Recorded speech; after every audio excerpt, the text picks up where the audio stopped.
truth's a killer, but I can't leave it alone. Welcome back to Debatable. Mark and Alan, and we've got a special guest with us in the studio here. Joining us now, the front woman for Paramore, but maybe more importantly, the 5-time winner of the Kerrang! Readers Poll for Sexiest Female. She's got a new EP out today called Petals for Armor 1, which is the advance of the full album Petals for Armor, out May the 8th, and produced by Taylor York from the band. Yeah. Working together again. Yeah. Welcome, Hayley Williams. Thank you so much for having me. I'm really pumped to be on this show. This is cool. We're pumped to have you. Yeah. Thank you. Can I start with a really, I don't know if it's boring, but just mechanics question, which is how you've been rolling this thing out. Oh, yeah. We got the one song, then very quickly we got another song, then now we got 5 songs, but then there's going to be an album, down the road. Yeah. What's been the thinking about how you want people to be hearing this? Well, I'm really impatient. And when we do, the last 4 or 5 Paramore albums, we're doing like long lead rollouts. So we sit on an album for 6 months, and we just like bite our fingernails through with anxiety. I didn't want to do that, but I also I'm really, really proud of the way that the songs progressed, and I feel like they sort of mirror my progression, or at least my journey through the last few years of my life and the things I've been learning. So I wanted people to experience them and have a moment to digest. I mean, obviously we did bam, bam, bam, but now that the first part is out, there's a moment to sort of rest with the songs and kind of take in all the themes, and people can kind of now own those stories. You said that it's sort of, you want people to sort of experience things as you did during the writing process. So now, the first single, I'm assuming Simmer. Yeah, Simmer. Wow. You start off, holy crap. Rage is a quiet thing. You think that you've tamed it, but it's just lying in wait. Rage. You didn't start coming with in love. With rage, right? You didn't start with sadness. You started with rage. Yeah. Where was that actually the beginning of these songs? Yeah, kinda? Yeah. I knew that something was going on when we finished After Laughter. Like as soon as we were finished recording After Laughter, and the band was sort of waiting to promote it, and we were kind of like I said, we were sitting on it.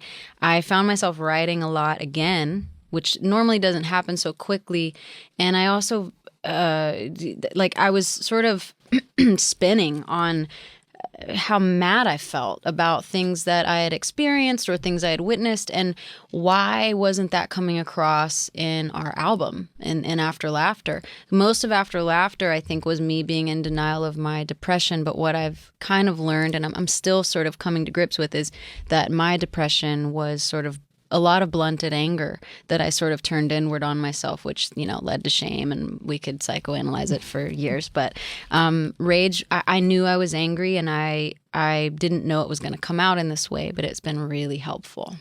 So which came, and I'm sure it's both of these, but the sense of these are going to be songs that I need to do as Hayley and not as the band, versus now that I'm doing this as me, here's the things that I'm allowing myself to do. Yeah. How did, what was sort of the back and forth on that? It's sort of a chicken and egg thing.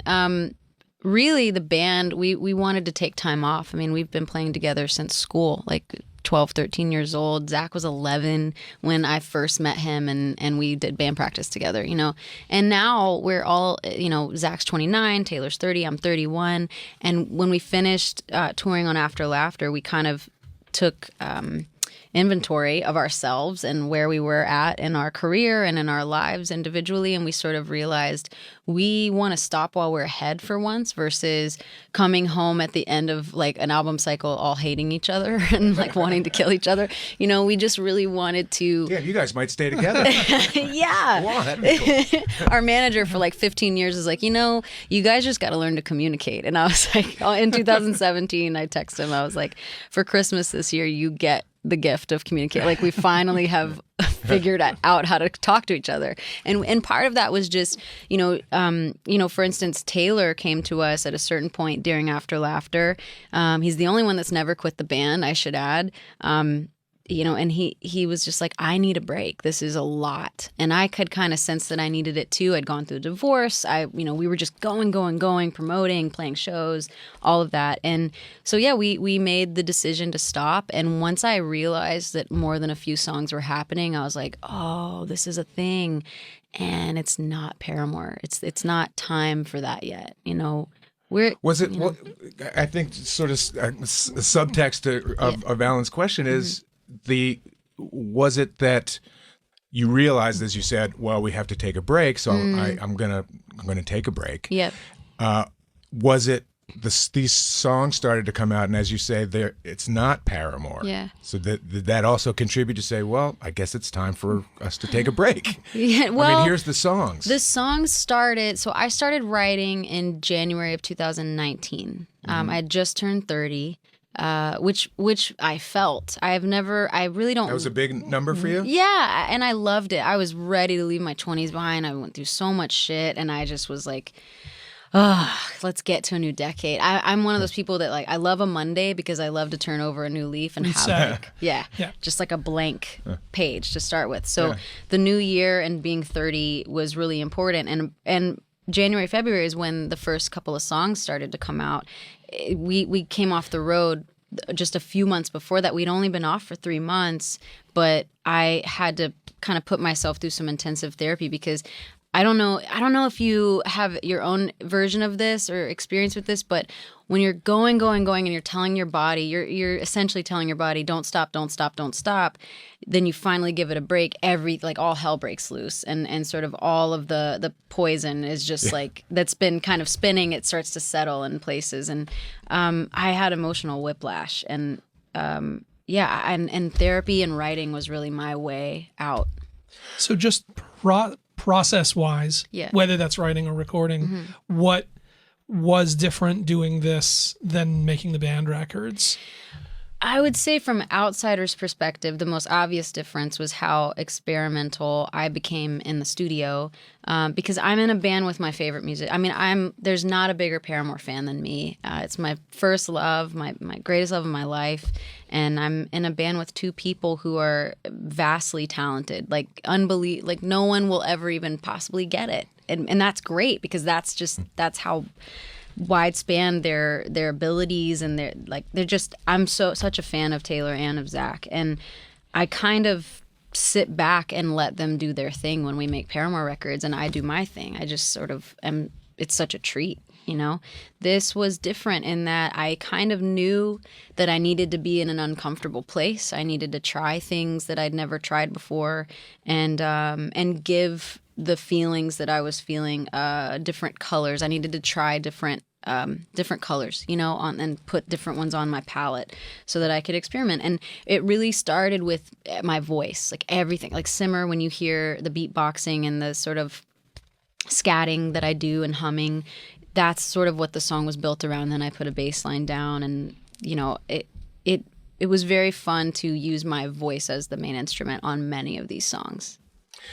But where this trial that you went through, this series of things, what happened? I'm a lyrics guy. I'm a lyrics guy too. You are? Yes. Well, I really. You got more quotes? I do. Is that what you're saying? I just to leave it alone. Sure. It seems, I don't know what the genesis of this was, and I want to know. It seems as though because there were things about it that I resonated with, where it seems as though you're talking specifically about someone who's failing, someone who you are concerned about, and you're concerned not only about losing that person, but then you take the wider view, and you worry about losing people. Right. And you talk about that in the song. How I resonated with that because there's someone in my life who does recognize me, and we can have conversations, my mom. Yeah. But 30 seconds later, she'll ask me the same question over again, and I'll go and visit her, and 30 seconds after I leave, she doesn't know I was there. God, I'm so sorry, man. And so I do you have something like that in your life? Yeah. So I've always been afraid of losing family members, and my family, it's a weird weird thing, 'cause my parents had me really young, and my dad's parents kind of raised me as well. But my mom's mother had a terrible fall late 2018. Like we share a birthday, so it was like on the day after our birthday. She was turning 80 and I was turning 30, and then I had gone to see her, and we had this. She was hilarious, she was so funny, and loves wine and loves crossword puzzles, and just is like quintessential, like just sophisticated Nana, that reads like 5 books in a day, and she was so fun to talk to. Now, after this accident that she had, which happened to be the day after our birthday, she's not there anymore, and it's weird because we can go visit, and she will say my name and still kind of address me the same way, but for a while she didn't know who I was, and I debated on whether or not to post a video of all of us in her memory care facility that we put her in, where I'm sure you have experience with this. You make light of it when you need to. Like, you'll be there and, like Nana will say something really funny and ridiculous because she's not, the context for her is different. And she was looking at me, and Mom was trying to get her to say who I was, and she was laughing through it. Like, she knew that she was supposed to know. And I ended up deciding not to post the video because it's deeply personal to my mom and I. But, we're trying to find joy in the midst of the grief because we know that she's not the same, but she's still here. So, That's the brutal part of it is that this person who you knew, who was, as you say, a powerhouse, read books. My mom was like women's lib before it was invented. Oh, she owned her own business. She was this power woman. Everybody was afraid of her, including me. Right. But now she's like this little shell of a woman, and it's it's really, terrifying to me. But then you've expanded on that. Yeah. So where has that somehow translated to? You've realized your own mortality of those around you? I'm not worried about mine. Mine, that doesn't even really register very much to me. I think a lot of what I've had to work through since last fall when we came off the road is abandonment issues. Like, plain and simple. My parents got divorced, then they remarried, went through more divorces, then they went through, just so much at such a young age, and not feeling like I had steady ground, even though I had family members who loved me so much. I mean, I was an only child for a little bit in my childhood, and it's just like they worshipped me. They were so the best, and they still are. But I didn't have. I feel now that it's why I wanted to be in a band, because I needed to find my family, right?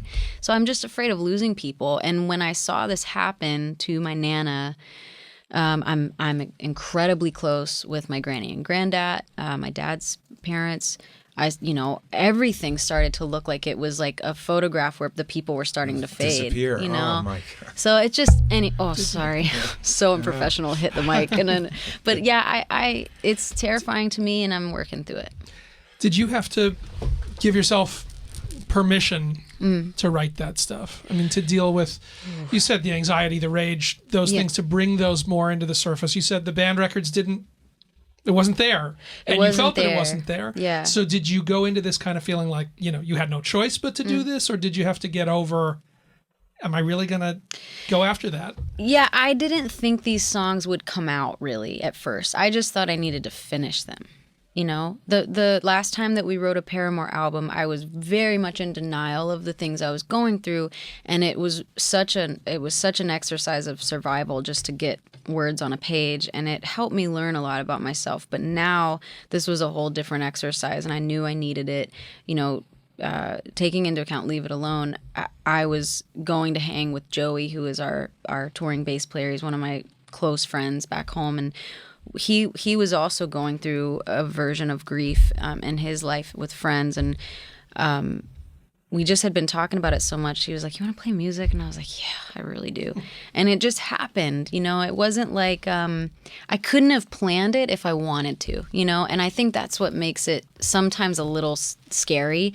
Like, now I'm sitting here, but like 5 seconds ago, I was in Joey's room. We were recording on his little whatever studio setup, and by about 3 songs in, that's kind of when I realized, like, oh man, this is important stuff to me. And I didn't know it would be an album, but I knew that I would put them somewhere and let people experience them too. Do you've come up in it. Do you think in terms of album? Not to go back to the mundane thing here, but you put out 5 songs today. Yeah. Why do those 5 go as a set? Why is that? Because there's one song at a time. There's an album over here. Yeah. What is it that makes this work as a piece?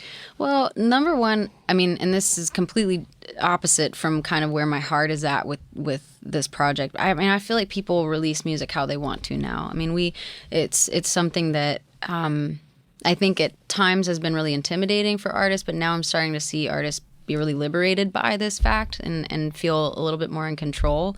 For me, I'm very OCD, and I really need to understand seasons in life and moments in my life.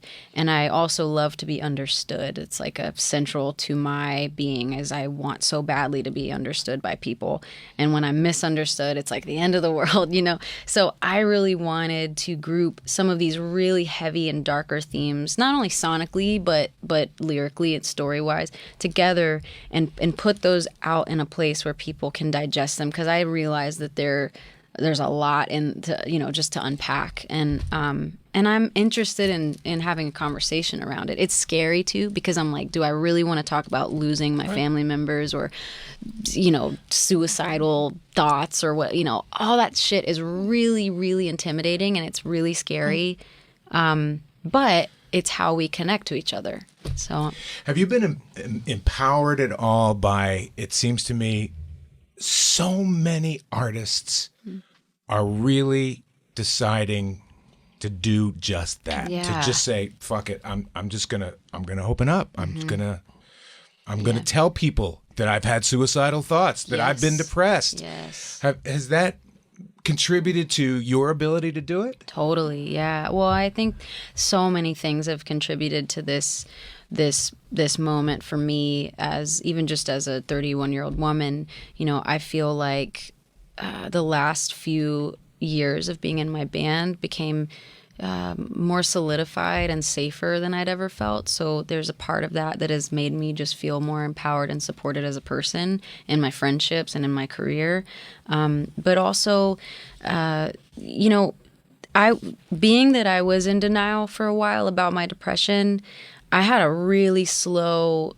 I tiptoed into this conversation, and people would ask me, the first time I ever thought about depression at all, the first time I considered it is there was an album review that came out about After Laughter, and they were like, this is the happiest record about depression I've ever heard, and I was like, what do they mean it's about depression? Like, I'm just talking shit about my life, I'm talking shit about myself. And then a year and a half later, I'm diagnosed by someone that I really a doctor I really trusted, and sure enough, accepting that has helped me. Yeah. So there's been a lot of things that have accumulated into this, I don't know, even just what's happening, I think, in for me in film and TV, there's a lot of really strong female characters. So me, being a woman that's in this world where I'm typically surrounded by men. I'm in a band with all boys, men now.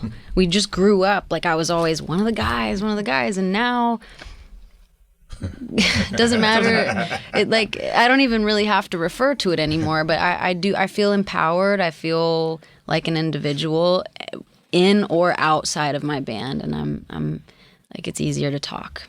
So you were talking about being understood. Yeah. What the hell is going on in those videos?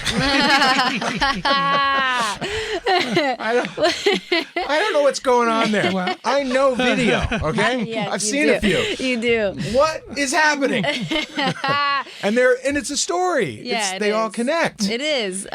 There's a lot of it's all symbolism, obviously. It is. I mean, I think one of the coolest moments for me as a fan of film and horror film is watching Midsommar. Mm-hmm. That movie is as the director calls it, a breakup film.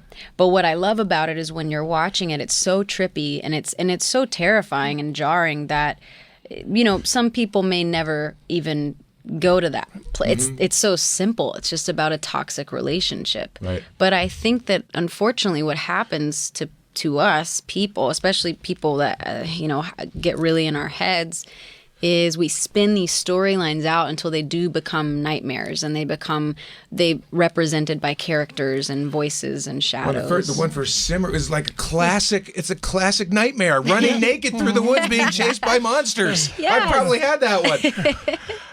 And then the one that I think the one that was out today, Cinnamon. was Cinnamon, where you're talking about your home and it's cinnamon and I'm here, and then there's freaking monsters there too. I mean, there always you are. Deeply troubled. I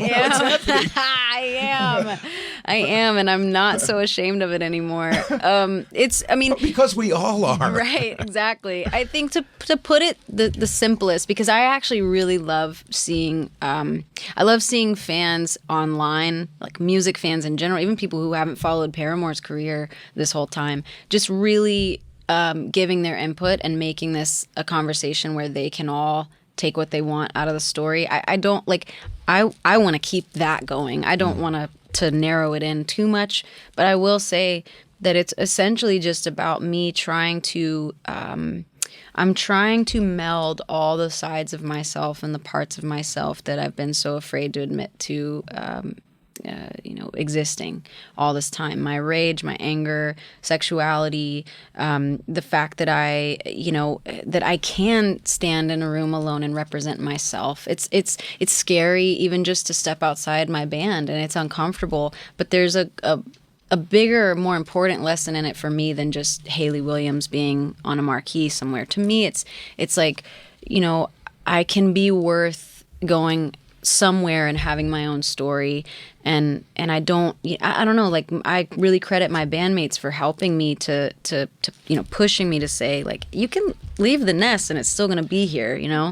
The video is about me embracing all those sides. While we're on Cinnamon, I gotta ask, we haven't really talked about the sonics on this record. Yes. And it's not enough to say, well, it doesn't sound like a Paramore record. It doesn't sound anything like a Paramore record, but it sounds like there's a sound, at least from the half that we've heard or whatever it is, that is an identifiable thing. Did you go in with a target, with a sense of what you wanted this to sound or feel like, or did that emerge while you were in it? That it had to emerge. I didn't, like I said, I really didn't know that I was going in to make a record. I wasn't really going in anywhere. I was just hanging out started with Joey, and then I was kind of learning Pro Tools at home, and then I was in Taylor's home studio, and it really, I felt kind of lucky when I had a collection of songs that kind of sounded like they were related to each other.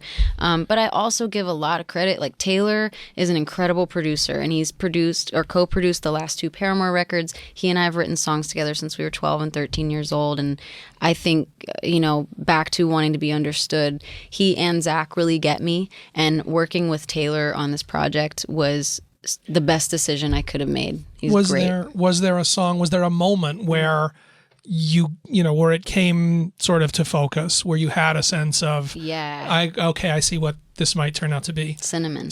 Cinnamon. Was not. it. I thought you were going to say Simmer, since you said that was kind of the one that kicked it off. But Simmer was one of the first songs to be completed, but Cinnamon was the most experimental that I had gotten thus far. Simmer was so fun to play with my voice, but I mean, from the get-go, like, I jumped behind the drums and started playing that swung beat that happens in Cinnamon, and we started putting my voice through modulators, and kind of like that song surprised me so much. It started as a thing that I had on guitar, and then I just used the lyrics over something else, and it felt like, oh my God, like I am singing about my home, but it feels deeper than that and more poetic than that, and I'm so proud of the way that this sounds. It felt otherworldly to me, and like I had landed on a new planet I'd never known existed before. I know we have to let you go. I don't want to go. We don't want you to go. I like it here. May 8th, the full album comes out. Yes, Petals for Armor. And are you going to play solo? Are you going to support Yeah. it? Of course you are, right? I will tour, Of yes. course. Yeah. Not so easy to make these noises on a stage. No, it is not. It is not. But so far, I've got some really great people lined up to play in the band, and I'm hoping that we can all go on the road together. It'll be very different than Paramore. I want Right. it to be, because I don't want people being confused about. I don't know. I want it to feel like a different planet. Yeah. And do you have, just vaguely, Mm-hmm. you and the other guys have a vague idea of when you may regroup? Oh, yeah, I mean, we talk about it all the time, and we have to stop ourselves short. We're in a, like, it's actually, I feel crazy because I guess because in the past we've pretended like we were doing great when we were falling apart internally, but we are in a great place supporting each other in our individual shit that we're all involved in, but we can't wait to make another Paramore record. If anything, this has just made it like more exciting, you know? How it ought to be. Yes, I know. Thank God. Ugh. Haley Williams. Thank you, guys. Thank you so much. Great. Yeah, So thank great. you so much. We will see you again. Looking forward to that. Yes. Petals for Armor, May the 8th. Yes. And Volume 1 out right now. Yeah. Indeed. Stand by. We're going to take a fast break and come right back. Ooh.